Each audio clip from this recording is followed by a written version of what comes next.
সবচাইতে বেশি নির্যাতিত বাংলাদেশের যারা হয়েছেন, বিএনপি নির্যাতিত হয়েছে, তাদের বিরুদ্ধে হাজার হাজার মামলা দিয়েছে, তাদের অনেককে ফাঁসির কাস্টে ঝুলাইয়েছেন, তাদেরকে ক্রস ফায়ার দিয়ে মারছেন, তাদের অনেককে গুম করে ফেলেছেন। জামাত নির্যাতিত হয়েছে।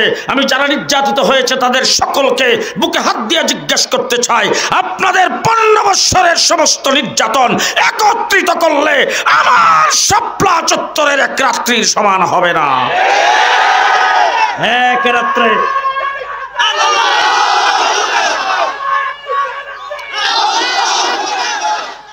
পরিষ্কার ভাষায় বলে যাচ্ছি, বাংলাদেশের স্বাধীনতার ইতিহাস যদি রচনা করতে হয়, ভারতের বিরুদ্ধে, ভারতের ইংরেজ সরকারের বিরুদ্ধে যারা আন্দোলন করেছে তাদেরকে বাদ দিয়া 1947 সনে পাকিস্তানের পতাকা যারা উত্তোলন করেছিলেন তাদেরকে বাদ দিয়া স্বাধীনতার ইতিহাস রচনা হবে না।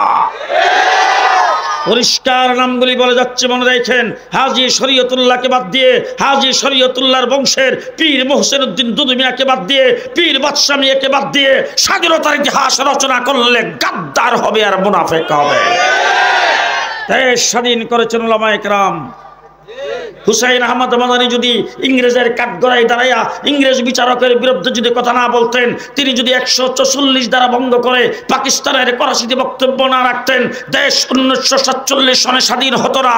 হাকিমুল উম্মত আশরাফ আলী থানভী রহমতুল্লাহ আলাইহি যদি কায়েদ আজম মোহাম্মদ আলী জিন্নাহকে সমর্থন না দিতেন, তার সুযোগ্য শাগরিদ জাফর আহমদ উসমানী, শিব্বির আহমদ উসমানীকে যদি কায়েদ আজম মোহাম্মদ আলী জিন্নাহর সাথে একসাথে কাজে না লাগাইতেন, শিব্বির আহমদ উসমানী আর জাফর আহমদ উসমানী যদি পূর্ব পাকিস্তান আর পশ্চিম পাকিস্তানের পতাকা উত্তোলন না করতেন, দেশ স্বাধীন হতো না। এই সমস্ত স্বাধীনতার বীর সেনানীদেরকে বাদ দিয়া স্বাধীনতার ইতিহাস রচনা করবা, আর মৌলবীদেরকে দেখলেই খালি কইবা তারা পাকিস্তানি রাজাকার, তারা রাজাকার, তারা স্বাধীনতার কোনো অবদান তাদের নাই। পরিষ্কার ভাষায় বলছি, 1.5 মাস রিমান্ডে ছিলাম ডিবি অফিসে। 1.5 মাস, রাত্র দিন 24 ঘন্টা, রমজান শরীফের মাস, কোরআন তেলাওয়াত ঠিক মতন করতে দেয় নাই, তারাবির নামাজটা ঠিক মতন পড়তে দেয় নাই। রাত্রে 12টা, 1টা, 2টা, 3টা হঠাৎ করে দরজার সামনে এসে দাঁড়িয়ে বলতেন, আসেন আসেন আসেন, আপনাকে জিজ্ঞাসাবাদ করা হবে, আপনার জিজ্ঞাসাবাদের জন্য টিম আসছে। 7টা টিম আমাকে রাত্র দিন 24 ঘন্টা জিজ্ঞাসাবাদ করেছে।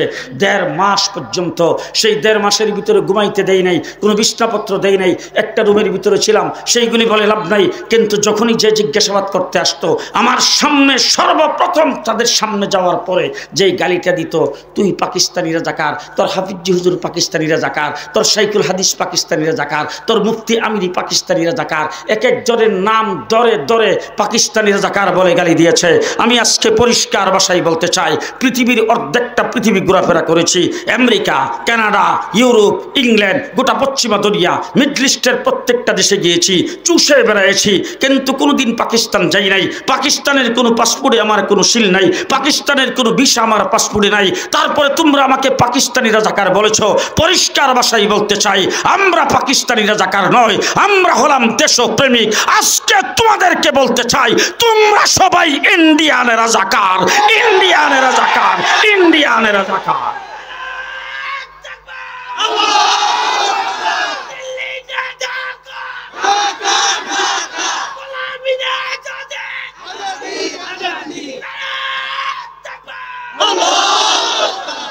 তোমরা যারা আজকে যারা দিল্লির পদলেখন করেছো, আজকে যারা মুদির করে যায় বসেছো, তোমরা যারা ইন্ডিয়ান রাজাকার, তোমাদের দ্বারা দেশ আজকে শঙ্কিত, দেশ বিপদের সম্মুখীন।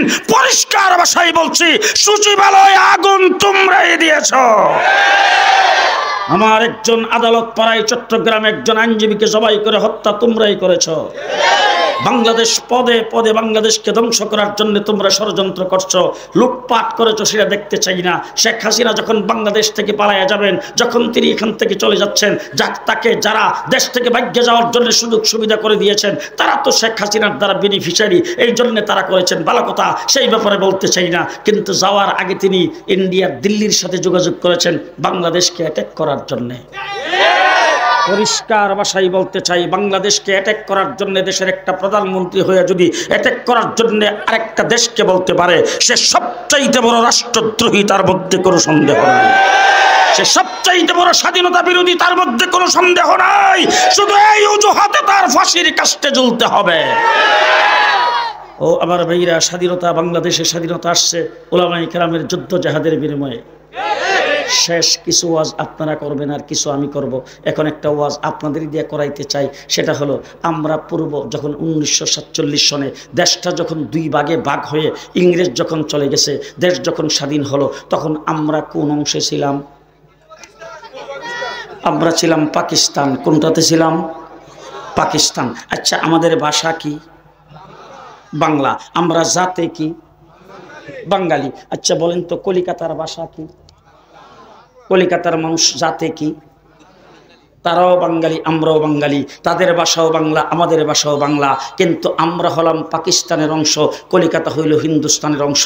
আমাকে এই প্রশ্নের উত্তরটা আপনারা দিবেন, আমরা কেন পাকিস্তানের অংশ হলাম? আমরা কি জন্য পাকিস্তানের অংশ হয়েছিলাম? যেই সমস্ত মানুষ চুপ করে আসেন, নিশ্চয়ই তাদের জানা নাই। আজকে ভালো করে আমার কাছ থেকে জানবেন, রাতের বেলা শুয়ে শুয়ে চিন্তা করবেন। আমরা 1947 সনের স্বাধীনতায় দ্বিজাতি তত্ত্বের ভিত্তিতে আমরা পাকিস্তানের অংশ হয়ে পূর্ব পাকিস্তান হয়েছিলাম মুসলিম অধ্যুষিত হিসাবে। কি হিসাবে আমরা মুসলিম? কি হিসাবে আমরা পাকিস্তান হয়েছিলাম? মুসলমান হিসাবে। বলেন কি হিসাবে? কি হিসাবে? কি হিসাবে? মুসলমান হিসাবে। এবার পাকিস্তান একটি মুসলিম দেশ, মুসলমান হিসাবে আমরা পূর্ব পাকিস্তান হয়েছি। এক ভাগ হলো পশ্চিম পাকিস্তান, আরেক ভাগ হলো পূর্ব পাকিস্তান। এবার আসেন দেখি, 1970-এ নির্বাচন হয়েছে। শেখ মুজিবুর রহমান সাহেব আওয়ামী লীগ থেকে নির্বাচন করেছেন, বাংলাদেশের মানুষের কাছে ভোট চেয়েছেন। ভোট চাইতে যাইয়া নির্বাচনী ইশতেহারে যেই কথাটা ঘোষণা করেছিলেন, যদি নির্বাচিত হই, যদি সরকার গঠন করি, ইসলামের বিরুদ্ধে কোনো আইন করা হবে না, ইসলামের বিরুদ্ধে কাউকে আইন করতে দেওয়া হবে না। কথা বলেন, কথা বলেন। এবার শেখ মুজিবুর রহমান সাহেব স্বাধীনতা যুদ্ধের জন্য মানুষকে উদ্বুদ্ধ করেছেন, 7ই মার্চের ভাষণ দিয়েছেন। 7ই মার্চের ভাষণ আজও শুই না দেখেন ইসলামের বিরুদ্ধে কোনো শব্দ। কথা বলেন, কথা বলেন, কথা বলেন। 1970 সনে নির্বাচন হয়েছে, সেই নির্বাচনে কোন ইশতেহারে আসছে ইসলামের পক্ষ শক্তি হিসেবে নির্বাচন করছেন, ইসলামের বিরুদ্ধে কোনো কথা নাই, ধর্মনিরপেক্ষ দেশ হবে কোনো কথা বলে নাই। তারপরে যুদ্ধ হয়েছে, কোন একজন মুক্তিযোদ্ধা ধর্মনিরপেক্ষের কথা বলে নাই। 7ই মার্চের ভাষণে শেখ মুজিব ধর্মনিরপেক্ষতার কথা বলে নাই। দেশ স্বাধীন হয়েছে কিসের ভিত্তিতে? আরো আসতে, আরো আসতে। আমরা যখন 1947 সনে পাকিস্তান হয়েছিলাম, পশ্চিম পাকিস্তানিরা আমাদের উপর জুলুম করছে, নির্যাতন করছে, বৈষম্যের শিকার করেছে। সর্বশেষ 70-এর নির্বাচনে শেখ মুজিবুর রহমান সাহেব নিরঙ্কুশ সংখ্যাগরিষ্ঠতা পাওয়ার পরে ক্ষমতা তার হাতে হস্তান্তর না করে তারা ক্ষমতাকে যখন কুক্ষিগত করেছে, তখন 7.5 কোটি বাঙালি অস্ত্র ধারণ করে বাংলাদেশ স্বাধীন করেছে 9 মাস রক্তক্ষয়ী যুদ্ধ করে। আজকে হাজী শরীয়তুল্লাহর বংশধরকে সাক্ষী রেখে বলে যাচ্ছি, 71 স্বাধীনতা আন্দোলন কোন দলের একক ক্রেডিট নয়, কোন ব্যক্তির একক ক্রেডিট নয়, এটা 7.5 কোটি বাঙালির ক্রেডিট। ঠিক না ঠিক? এবারে 7.5 কোটি বাঙালি যখন যুদ্ধ করে, তখন দেশ স্বাধীনের পরে দেশটা হবে ধর্মনিরপেক্ষ, একথা কোনো পাগলেও বলে নাই। ঠিক কিনা বলেন? 9ম সেক্টর কমান্ডার মেজর জলিল হাফিজ হুজুরের সাথে একসাথে তার সঙ্গে আন্দোলন করেছি। এক সফরে তাকে আমি জিজ্ঞেস করেছিলাম, জলিল ভাই মুক্তিযুদ্ধের কিছু স্মৃতিচারণ করেন। তিনি বলছিলেন, আমরা যখন মুক্তিযুদ্ধ করি, যুদ্ধ চলাকালীন সময়ে আমরা নামাজ জামাতের সাথে আদায় করেছি, নামাজ বাদ দেয় নাই। তাহলে যুদ্ধের ময়দানে নামাজ আদায় করেছেন বাঙালিরা, মুক্তিযুদ্ধ যারা করেছেন তারা নামাজ আদায় করে আল্লাহর দরবারে সাহায্য কামনা করে। আমার বাবা ছিলেন একজন শিক্ষক, আমার বাবা অনেক মুক্তিযোদ্ধাকে পড়াইছেন, আমার বাবার কাছে কোরআন শরীফ পড়েছে, আমার বাবার কাছে নামাজ শিক্ষা করেছে। মুক্তিযোদ্ধারা আমি দেখতাম রাত্রে দিনে মুক্তিযোদ্ধা আমার বাবার কাছে আসতো, আইসা পায়ে ধরে সালাম করে বলতো, হুজুর একটু দোয়ার জন্য আসছি, দোয়া করে দেন, আমরা যুদ্ধ করতেছি। আমার বাবা হাত তুলে মুক্তিযোদ্ধাদেরকে নিয়ে যখন দোয়া করতেন, আমি নিজে চোখে দেখেছি তাদের গাল বেয়ে বেয়ে পানি ঝরছে। দেশ মুক্ত হয়েছে তখন 1947 আমরা যে স্বাধীনতা যুদ্ধ করেছি কয় মাস যুদ্ধ করেছি? জি। এখন আমার ভাতিজা হযরত মাওলানা পীরে কামেল আব্দুল্লাহ মোহাম্মদ হাসান যখন আসছেন আমার কথা বলতে সুবিধা হয়েছে, আমি আপনাদের জিজ্ঞেস করতে চাই 9 মাস যুদ্ধ করে আমরা দেশ স্বাধীন করেছি। হিন্দুস্তানের অংশ কাশ্মীর আজকে কত বছর স্বাধীনতা যুদ্ধ করে? 70 বছর হয়েছেনি স্বাধীন। কত দিয়ে আসতে কম? আমাদের পার্শ্ববর্তী আসাম 40 বছর যাবৎ স্বাধীনতা যুদ্ধ করতেছে, হয়েছেনি স্বাধীন। আমার পার্শ্ববর্তী এলাকা ত্রিপুরা আগরতলা 30 থেকে 35 বছর যাবৎ স্বাধীনতার জন্য স্লোগান দিচ্ছে, হয়েছেনি স্বাধীন? আরো জোরে হয়েছে কিনা? তাহলে পরিষ্কার ভাষায় আজকে আপনাদের সামনে বলে গেলাম 1971 সনে 9 মাস যুদ্ধ করে আমরা স্বাধীনতা অর্জন করতে পেরেছি। মুসলিম হিসাবে পূর্ব পাকিস্তান হওয়ার কারণে আমরা যদি হিন্দুস্তানের অংশ হতাম আমরা 70 বছর স্বাধীনতা অর্জন করতে পারতাম না। তাহলে এবার বুঝে থাকলে বলেন তো স্বাধীনতার মূলে কি? জি, স্বাধীনতার মূলে হলো মুসলিম, আমরা মুসলমান। ঠিক না ঠিক? এবার বঙ্গবন্ধু শেখ মুজিবুর রহমান সাহেব দেশ যখন স্বাধীন হয়েছে তিনি আসবেন দৌড়ে বাংলাদেশে। তিনি প্রথম গেলেন কোথায়? তিনি সর্বপ্রথম গেলেন লন্ডন। সেখান থেকে যাইয়া তিনি একটা পেটিশন নিয়েছেন। ওই জায়গার থেকে ওনাকে পরামর্শ দিয়েছে দিল্লি হয়ে যান।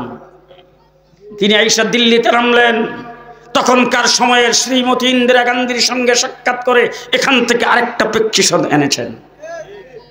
আইনে তিনি 72 সনে সংবিধান রচনা করেছেন ধর্ম নিরপেক্ষতাবাদের। আজকে উলামা ইকরামকে সাক্ষী রেখে বলে যাচ্ছি কোন মুসলমান ধর্ম নিরপেক্ষ হতে পারে না। কোন মুসলমান ধর্ম নিরপেক্ষ হতে পারে না।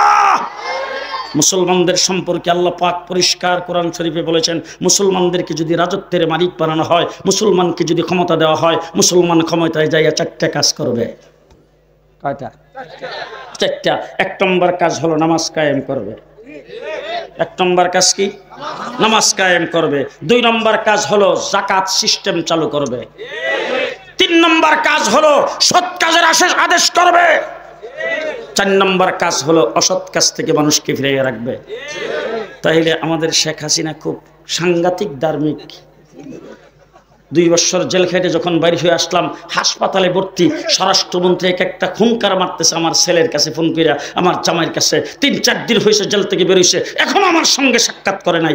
তারপরে আমাকে অ্যাম্বুলেন্সে করে নিয়ে যাওয়া হলো সচিবালয়ে। সেখানে যাওয়ার পরে NSI, SB, DGFI, পুলিশের প্রধান সবাইকে নিয়ে স্বরাষ্ট্রমন্ত্রী রুদ্ধদ্বার কক্ষে আমার সাথে বসলেন। বৈশা যে ওয়াজটা যে দিলেন শুনবার মতো, সর্বপ্রথম শব্দটা বললেন ইমন একজন ধার্মিক মহিলা পাইবেন কো?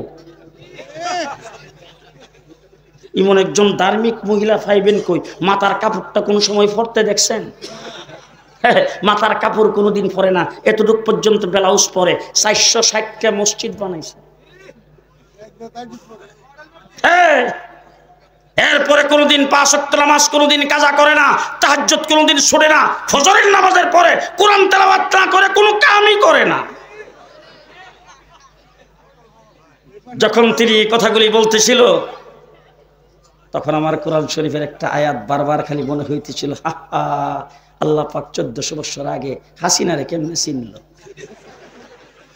ومن الناس من يقول آمنا بالله وباليوم الآخر وما هم بمؤمنين। আসেনি কোরআন শরীফ? আল্লাহ রাব্বুল আলামিন বলেন তোমাদের মধ্যে কিছু সংখ্যক লোক আছে যারা বলে আল্লাহর উপর ঈমান আনছে, আখিরাতের উপর ঈমান আনছে, কিন্তু আল্লাহর উপর ঈমান আনলে আখিরাতের উপর ঈমান আনলে সেই ব্যক্তিতে হবে ঈমানদার। আল্লাহ রাব্বুল আলামিন তাদেরকে সার্টিফিকেট দেয় ওমা হুম বিমুমিনিন, তারা বেঈমান, মুসলমান নয়। কি জন্য মুসলমান নয়? বলে তারা এতটুকু পর্যন্ত ব্লাউজ পরছে, মাথার মধ্যে কাপড় দিছে, শাহজালালের মাজার জিয়ারত করছে, শপথ বাক্য পাঠ করার সময় মাথায় পট্টি, হাতে তসবিহ সরা নিছে, তারা মসজিদ বানিয়ে দিছে। কি জন্য বানিয়ে দিছে? বলে ইউখাদিউনাল্লাহা ওয়াল্লাযিনা আমানু, তারা আল্লাহকেও ধোঁকা দিতে চায়, মুমিনকেও ধোঁকা দিতে চায়। আমার আল্লাহ পাক বলেন আসলে আল্লাহকে তারা ধোঁকা দিতে তো পারবেই না, আর মুমিনও তাদের ধোঁকা খাবে না, তারা নিজেরাই ধোঁকার মধ্যে পড়বে। কিভাবে পড়ছে? হযরত ওমর ইবনুল খাত্তাব রাদিয়াল্লাহু তাআলা আনহু সম্পর্কে রোমান সম্রাট একজন মুসলমানকে জিজ্ঞেস করতেছে, তোমাদের আমিরুল মুমিনিন খলিফাতুল মুসলিমিনের ডক্টরেট উপাধি কয়টা? কয়টা বিষয়ে তিনি পিএইচডি করেছেন, কোন ইউনিভার্সিটি থেকে তিনি মানে যোগ্যতা সার্টিফিকেট উনি আনছেন, কোন ইউনিভার্সিটি থেকে তিনি পাস করেছেন, তিনি বিসিএস ক্যাডারটা কত সনের, এইসব জিজ্ঞেস করতেছে। তার যোগ্যতা কি, তার মানে কোয়ালিফিকেশন কি, তার কি সার্টিফিকেট। ও মুসলমান বলতেছে, শোনেন, আমাদের যিনি আমিরুল মুমিনিন খলিফাতুল মুসলিমিন, তিনি কোনো ইউনিভার্সিটিতে লেখাপড়া করেন নাই, তার কোনো সার্টিফিকেট নাই, তিনি কোনো ডক্টরেট করেন নাই, তিনি পিএইচডি করেন নাই, তিনি বিসিএস ক্যাডারও না, ওনার কোনো যোগ্যতা নাই। বলে বলো কি, যোগ্যতা ছাড়াই তিনি মদিনার থেকে খুনকার দেয়, আর আমরা এখানে রোম শহরে বসে বসে থরথর করে কাঁপি, সারা বিশ্বকে তিনি কাঁপাইয়া দিল। যোগ্যতা না থাকলেই মুসলমান উঠে বলে, যোগ্যতা নাই, গুণ আছে দুইটা। গুণ আছে কয়টা? দুইটা। এক নম্বর গুণ হলো তিনি নিজে কাউকে ধোঁকা দেয় না, তিনি নিজে কাউকে ধোঁকা দেয় না। দুই নম্বর গুণ হলো অন্য কাহারও ধোঁকা তিনি খায় না। রোমান সম্রাটকে সাংঘাতিক ব্যাপার, সবচেয়ে উচ্চ সার্টিফিকেটধারী তিনি। বলে কেমন করে? বলে নিজে কাউকে ধোঁকা দেয় না, এর চাইতে সৎ মানুষ আর হইতে পারে না। যেই ব্যক্তি সৎ সেই ব্যক্তি কাউকে ধোঁকা দিতে পারে না, আর কাহারও ধোঁকা তিনি খায় না, অর্থাৎ সাংঘাতিক বড় যোগ্যতা সম্পন্ন। তার যোগ্য হওয়ার কারণেই তাকে কেউ ধোঁকা দিতে পারে না। সুতরাং মুমিনের গুণ হইল কাউকে ধোঁকা দেবে না, অন্য কাহারও ধোঁকা খাবে না। যারা ধোঁকা দিতে চাইছে তারাই ধোঁকার মধ্যে পড়ছে। Vision 41, vision 41। আল্লাহ রাব্বুল আলামিন ডাক দেখায়, রাখ ভিশন 24, ভিশন 24। বেশি না। জুলাইয়ে যখন আন্দোলন শুরু হয়েছে, বিএনপির একজন বড় লিডারের সাথে কথা হইল। জিজ্ঞেস করলাম কি ব্যাপার? কল হুজুর নতুন পরিকল্পনার চিন্তা ভাবনা করতেছি। নতুন পরিকল্পনার চিন্তা ভাবনা করতেছিল। আর আমরা যারা হেফাজত ইসলাম, আমরা তো মায়ের খাইতে খেতে বুতাই গেছি, জেল জুলুম খাইটা। এখন আমরা তো একবারে গেছি ফতুর হইয়া, আমাদের মাদ্রাসা শেষ, আমাদের পরিবার শেষ, আমাদের সব কিছুকে শেষ করে দিছে। জামাত যারা আছে তাদেরকে ধীরে ধীরে ফাঁসির কাস্টে ঝুলাইয়া দিছে। আল্লাহ রাব্বুল আলামিন ডাক দিয়া কয়, সব চুপ থাক, আমি আল্লাহ তাবারক ওয়া তাআলা আব্রাহা বাদশা বাইতুল্লাহ শরীফ ধ্বংস করার জন্য আসছিল, তাকে ধ্বংস করার জন্য 150 ডাকের বাহিনী পাঠাইছি। এক একটা সৈনিকের ওজন 150 ডাক। কয়শো ডাক? 150 ডাক। প্রত্যেকটা সৈনিকের সাথে 3টা করে গ্রেনেড। গ্রেনেড কয়টা? এক একটা গ্রেনেডের ওজন কলয়ের দানার সমান, কলয়ের দানার সমান। আলাম তারা কাইফা ফাআলা রাব্বুকা বিআসহাবিল ফিল আলাম ইয়াজআল কাইদাহুম ফি তাদলিল ওয়া আরসালা আলাইহিম তায়রান আবাবিল। উপর দিক দিয়ে সব পজিশন রেডি, ঠোঁটের আঘাত একটা, 2 পাখার নিচে 2টা, 3টা গ্রেনেড। 3টা গ্রেনেড। আব্দুল মুত্তালিব আব্রাহা বাদশাকে বলছে, ঘরের মালিক আমি না, যিনি ঘরের মালিক তিনি ঘরের হেফাজত করবে। আব্দুল মুত্তালিব পাহাড়ের উপরে যায়, তার বংশের লোকজন নিয়ে উঠছে তামসা দেখার জন্য। আর এই দিকটা যখন দেখলো যে রাস্তা পরিষ্কার, আব্দুল মুত্তালিব মোকাবেলা করার জন্য আসবে না, আব্রাহা বাদশা কইছে, রেডি গো লেফট রাইট। আল্লাহ রাব্বুল আলামিন ডাক দিয়া কয়, তারমিহিম বিহিজারাতিম মিন সিজ্জিল। বম্বিং শুরু কর। বাস উপর থেকে বম্বিং শুরু করছে। ফাজআলাহুম কাআসফিম মাকুল। বম্বিংয়ের পরে অবস্থাটা কি হয়েছে আল্লাহর কোরআনে আল্লাহ পাক বর্ণনা করেছেন। চাইয়া দেখা গেল কোনটা হাতির গোশত, কোনটা মানুষের গোশত, কোনটা হাতির হাড়, কোনটা মানুষের হাড়, সেটাও চেনা যায় না। আমার আল্লাহ রাব্বুল আলামিন ডাক দিয়া কয়, তোরা সবাই চুপ থাক, আমি ছাত্র ফাটাইতেছি আবাবিল। সেনাবাহিনীর প্রধান, নৌবাহিনীর প্রধান, বিমান বাহিনীর প্রধান, পুলিশের প্রধান শেখ হাসিনার সঙ্গে সাক্ষাৎ করতে গেছেন। যাওয়ার পরে তাদেরকে ধমকি শুরু করে দিয়েছেন, কেন এমনটা হলো, কেন ছাত্ররা মাঠে নামতে পারলো, কেন ছাত্ররা মাঠ দখল করে নিল, আপনারা কি করেছেন, তোমাদেরকে এই পদ দিছি, সেই পদ দিছি, এই করছি, সেই করছি। সেনাবাহিনীর প্রধান ডাক দিয়া কই, ম্যাডাম কথা বলার সময় নাই, 45 মিনিট কথা বলার টাইম নেই, 45 মিনিট। এই কথা যখন কইছে সব লাল করে উঠছে, ওইটা তারপর ধমকি দিতেছে, 45 মিনিটের কথা কি বলতেছেন, গুলি মারেন, একটা যেন কাছে আসতে না পারে। যখন এই কথা বলছে, পুলিশের প্রধান ডাক দিয়ে কয়, ম্যাডাম গুলি যদি মারা হয়, যেটার গায়ে গুলি লাগবে সেটা নিচে পড়বে, পাশেরটা কিন্তু পেছনের দিকে যাবে না, সামনের দিকে আসবে। কে দিয়েছেন? কে দিয়েছেন?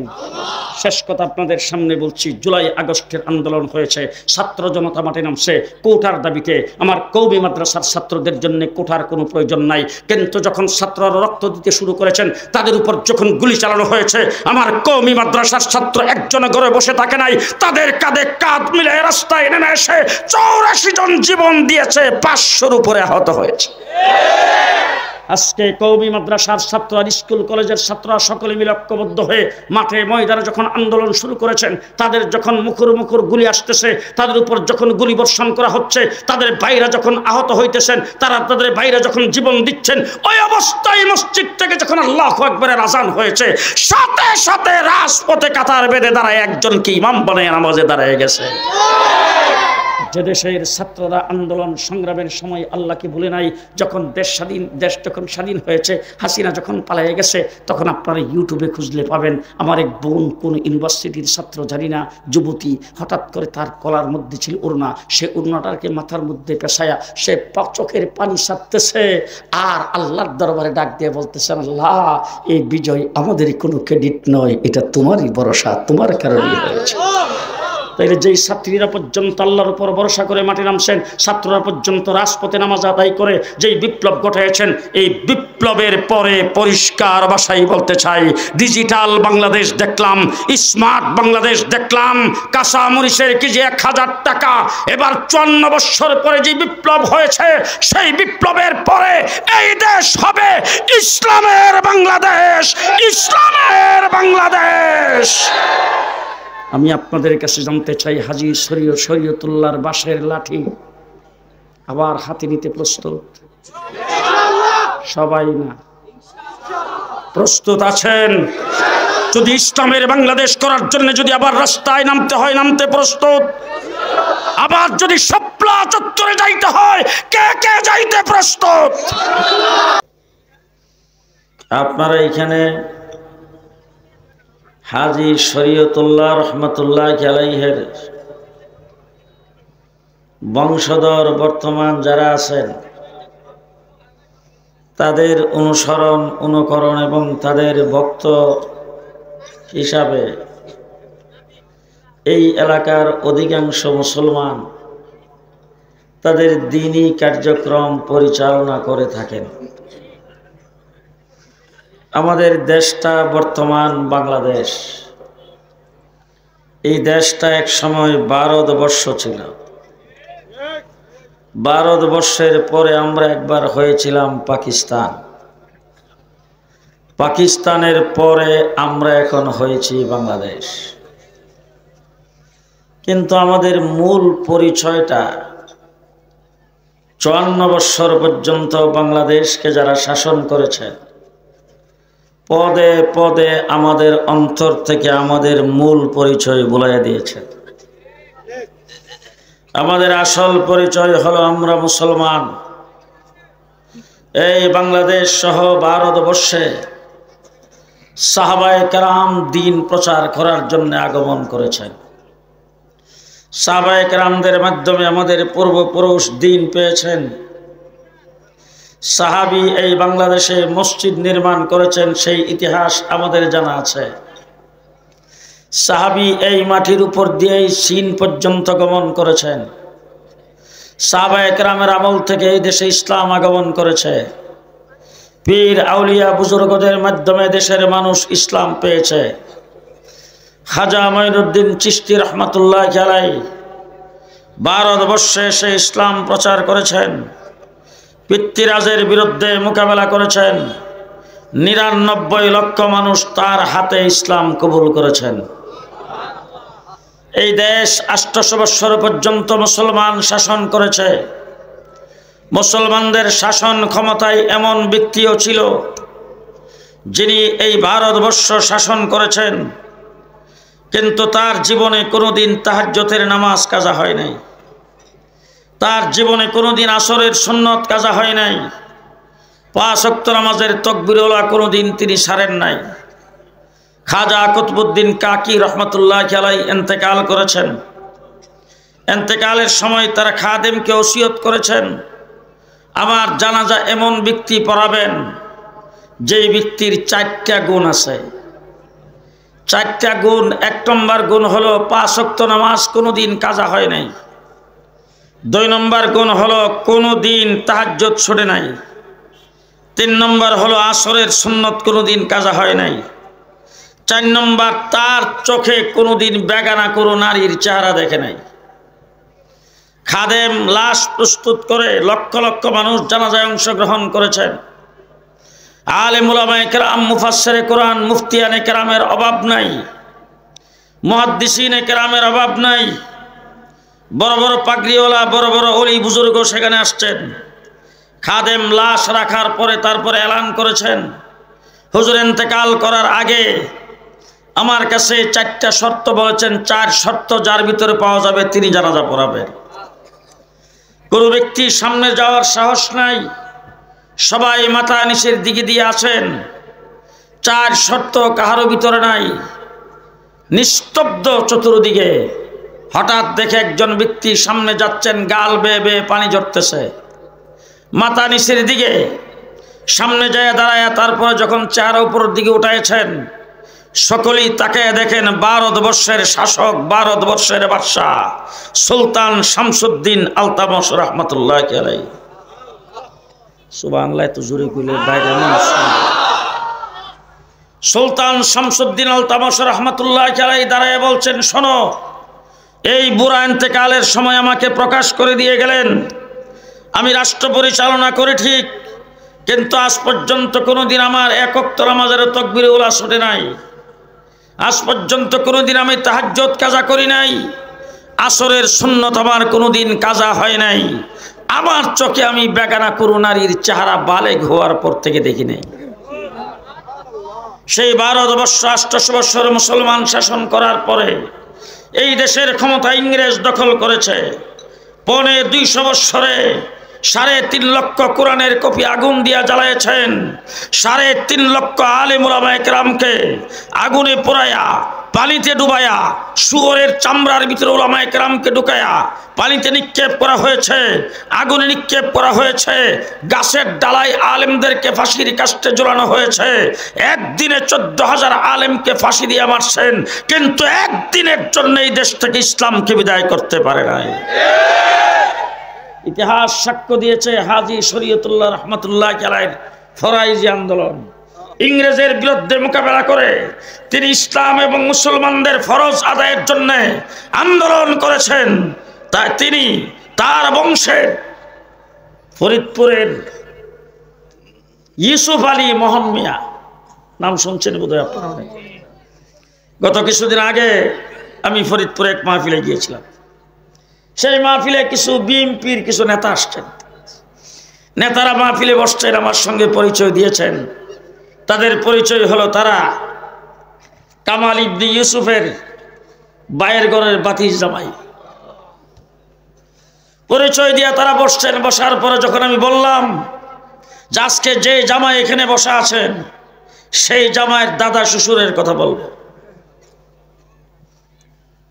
সেই ইউসুফ আলী মোহন মিয়া হিন্দুরা ঘোষণা দিয়েছেন, ব্রিটিশের আমল হিন্দুরা ঘোষণা দিয়েছেন গরু কুরবানি করতে দেওয়া হবে না। ইউসুফ আলী মোহন মিয়া 101টা গরু নিজের পয়সায় খরিদ করে মুসলমানদের কাছে দিয়েছেন, আর বলছেন তোমরা সবাই বাড়ির সামনে রাস্তায় প্রকাশ্যে গরু জবাই করবে। এইভাবে আন্দোলন আর সংগ্রাম করে ইংরেজ 250 বছর চেষ্টা করো এই দেশ থেকে ইসলামকে বিদায় করতে দেয়নি। ইসলাম এদেশে রয়েছে, যার ফলশ্রুতিতে আন্দোলন আর সংগ্রাম করেছেন উলামায়ে কেরাম। দেশ স্বাধীন হয়েছে, ইংরেজ এই দেশ থেকে বিতাড়িত হয়েছে। আজকে আমাদের দেশের গত 15 বছর যারা শাসন করেছেন, কথা একটাই ছিল, মুক্তিযুদ্ধের পক্ষ শক্তি, মুক্তিযুদ্ধের চেতনা, মুক্তিযুদ্ধের চেতনা, মুক্তিযুদ্ধের পক্ষ শক্তি বলে বাংলাদেশকে যারা তলাবিহীন জড়িতে পরিণত করেছ, দেশের সম্পদকে যারা লুণ্ঠন করেছ, তাদেরকে পরিষ্কার ভাষায় বলতে চাই, হাজী শরীয়তুল্লাহকে বাদ দিয়ে স্বাধীনতার ইতিহাস রচনা হবে না। পীর মোহসেন উদ্দিন দুদু মিয়াকে বাদ দিয়ে স্বাধীনতার ইতিহাস রচনা করা যাবে না। পীর বাদশা মিয়াকে বাদ দিয়ে স্বাধীনতার ইতিহাস রচনা করা যাবে না। তারা যদি জন্মগ্রহণ না করতেন, দেশ স্বাধীন হতো না। ইংরেজের বিরুদ্ধে মোকাবেলা আমরা করেছি। হাজী শরীয়তুল্লাহর সন্তানেরা দেওবন্দে লেখাপড়া করেছেন। পীর মোহসেন উদ্দিন দুদু মিয়া রহমাতুল্লাহ আলাইহি বর্তমান আব্দুল্লাহ মোহাম্মদ হাসানের দাদা, ওনার সাথে আমার গভীর সম্পর্ক ছিল। একসাথে বাসায় বসে অনেকবার খানা খেয়েছি। কোনো সময় সকালে যাইতাম, কোনো সময় বিকালে যাইতাম, বৈশা তারপর একসাথে গল্প করত। ওনাকে যাই নিয়ে আসতাম বিভিন্ন সম্মেলনে, উনি আইসা সেখানে বক্তব্য দিতেন। আল্লাহকে সারা কাহারও সামনে কোনোদিন পরোয়া করে নাই। বাইতুল মুকাররম দক্ষিণ গেইটে দাঁড়ায় তারপরে উনি বলছিলেন, বাংলার মাটিতে কোনোদিন কেউ জয় বাংলা কায়েম করতে পারবে না, আর যদি তোমরা জোরে জবরদস্তে কায়েম করো বেশি দিন টিকবে না।